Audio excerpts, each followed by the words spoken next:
6 حاجات عشان تستعدي انت وطفلك لانترفيو المدرسة. اول حاجة، ما تتوتريش واهدي وما تمارسيش اي نوع من انواع الضغوط على ابنك الصغنون اللي لسه ما كملش 4 سنين، وما تحسسيش نفسك ان الموضوع مصيري. اهم حاجة ان انتوا الاتنين تكونوا على طبيعتكم علشان طفلك يعرف يأدي كويس في الانترفيو. تاني حاجة، والله يا جماعة الموضوع مش مخيف خالص، كل ما هنالك ان المدرسة بتبقى عايزة تتعرف على الطفل اللي هينضم ليها، هل هو واعي، عارف اسمه، عارف اسم مامته، اسم باباه، عارف الحاجات اللي حواليه، الحروف، الاشكال، الارقام، الحاجات اللي عادة احنا حتى في اللعبة اللي بنقدمها لهم بيكونوا هم عارفينها. تالت حاجة، التدريب.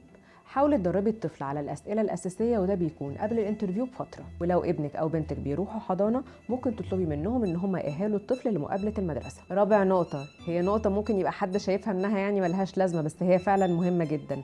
اختاري لبس أو طقم مريح لطفلك وهو رايح الانترفيو علشان ما يبقاش قاعد متضايق وهو في الانترفيو. خامس حاجة، حاولوا تروحوا قبل ميعاد الانترفيو بحوالي نص ساعة، لأن ده بيدي انطباع كويس عنك وعن الطفل. آخر نقطة، لازم تتأكدي إن المكان اللي هيتعمل لطفلك فيه التقييم أو الانترفيو يكون مكان معزول ومهيأ لحاجة زي كده، يعني ما يكونش فيه أطفال تانية حواليه، وما يكونش فيه حاجات ممكن تشتت انتباهه. وما تتكسفيش واطلبي ده بمنتهى الصراحة علشان ابنك ياخد فرصته كاملة. الانترفيو ده احنا بندفع فلوسه كتير قوي، والفلوس احنا مش بنلاقيها في الشارع. شاركوني واكتبولي في الكومنتس عن تجاربكم في انترفيوز المدرسة علشان الكل يستفيد.